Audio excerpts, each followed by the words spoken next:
karihal kafirun. Asyhadu an la ilaha illallah wahdahu la syarikalah wa asyhadu anna Muhammadan abduhu wa rasuluh. Allahumma salli wa sallim wa barik ala nabiyyina Muhammad wa ala alihi wa sahbihi wa man tabi'ahum bi ihsanin ila yaumiddin. Para jamaah salat zuhur rahimakumullah jami'an. Marilah senantiasa kita panjatkan rasa puji dan syukur kita kehadirat Allah Subhanahu wa taala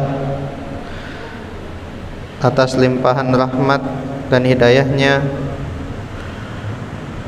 sehingga kita bisa melaksanakan sholat zuhur secara berjamaah dan juga nikmat-nikmat yang lainnya, dan niscaya kita tidak akan pernah menghitung betapa banyak nikmat Allah yang diberikan kepada kita. Kemudian salawat dan juga salam semoga senantiasa tercurah kepada qudwah hasanah kita, baginda kita Nabi Muhammad SAW. Para jamaah salat zuhur rahimakumullah, bertepatan dengan kita yang saat ini berada di bulan Agustus 2025, yaitu bulan kemerdekaan dari bangsa kita, dari republik kita, yaitu Republik Indonesia, yang mana 80 tahun yang lalu pada akhirnya para pejuang mujahid dari anak-anak bangsa ini kemudian bisa mendapatkan kemerdekaannya dari penjajah ketika itu. Maka itu merupakan salah satu nikmat yang kita rasakan hingga saat ini, yang mana bisa kita lihat bahwasannya di bulan Agustus ini dimeriahkan dengan berbagai perlombaan, berbagai acara, jalan sehat, kemudian perlombaan-perlombaan yang lain untuk memeriahkan 17 Agustus. Maka sejatinya sebagai seorang muslim, jangan sampai perayaan kemerdekaan itu kita nodai dengan hal-hal yang berupa kemaksiatan ketika acara-acara dalam kemerdekaan, yang mana bukan sebagai bentuk syukur, maka kemaksiatan-kemaksiatan atau hal-hal yang buruk yang ada di acara kemerdekaan itu, maka itu nanti akan menjadi sebuah kufur nikmat yang sudah Allah Ta'ala berikan kepada kita. Maka para jamaah sholat zuhur rahimakumullah, berkaitan dengan itu, maka saya akan juga membacakan atau melanjutkan hadis dari kitab Hadis Arba'in An-Nawawi, yang mana pada kesempatan kali ini memasuki hadis yang ke-18, yaitu tentang takwa. An Abi Dzar Jundub bin Junadah wa Abi Abdurrahman Mu'adz bin Jabal radhiyallahu anhuma an Rasulullah sallallahu alaihi wasallam qala, dari Abu Dzar Jundub bin Junadah dan Abu Abdurrahman Mu'adz bin Jabal radhiyallahu anhuma, dari Rasulullah sallallahu alaihi wasallam beliau bersabda, ittaqullaha haitsu ma kunta wa atbi'is sayyi'atal hasanata tamhuha wa khaliqin nasa bi khuluqin hasanin.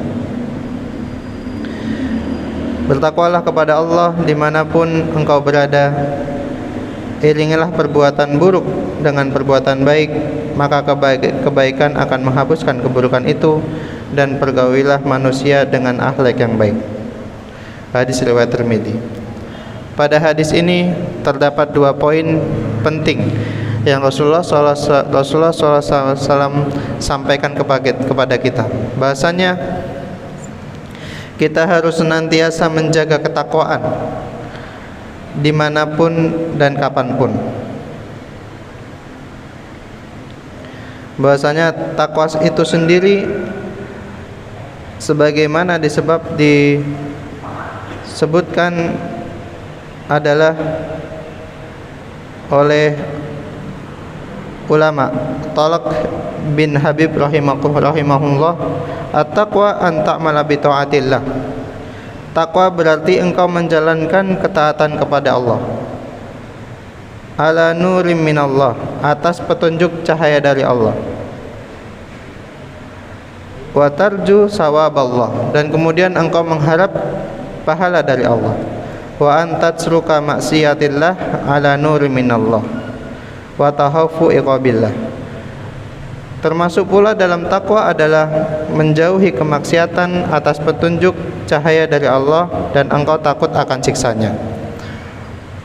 Maka takwa itu bukan berarti kita hanya beribadah kepada Allah, kita melakukan salat, melakukan puasa, melakukan zakat, akan tetapi takwa itu sendiri adalah bagaimana rasa keinginan kita untuk senantiasa dalam ketakwaan atau dalam perintah Allah Subhanahu wa taala, melaksanakan apa yang diperintahkan dan kemudian senantiasa menjauhi apa yang dilarang oleh Allah Subhanahu wa taala. Maka berkaitan dengan tadi, dengan perayaan kemerdekaan, maka sejatinya jangan sampai kemerdekaan itu sendiri kita isi dengan hal-hal yang sifatnya kurang berfaedah ataupun malah terisi dengan hal-hal yang berbau maksiat. Maka kita harus senantiasa menjaga ketakwaan kita dimanapun dan kapanpun. Kemudian yang kedua adalah wa'atbi sayyi'atal hasanata tamhuha, dan ikutilah perbuatan yang buruk dengan sebuah kebaikan atau dengan kebaikan-kebaikan yang akan menghapuskannya. Bahwasanya setiap dari kita tidak mungkin tidak melaksanakan sebuah keburukan, karena kita bukan Nabi Muhammad SAW yang dijaga dari keburukan. Maka manusia adalah tempatnya salah dan dosa. Maka untuk itu dosa-dosa yang kita lakukan atau kesalahan yang kita lakukan hendaknya kita ikuti dengan kebaikan-kebaikan yang akan menghapus dosa-dosa tersebut.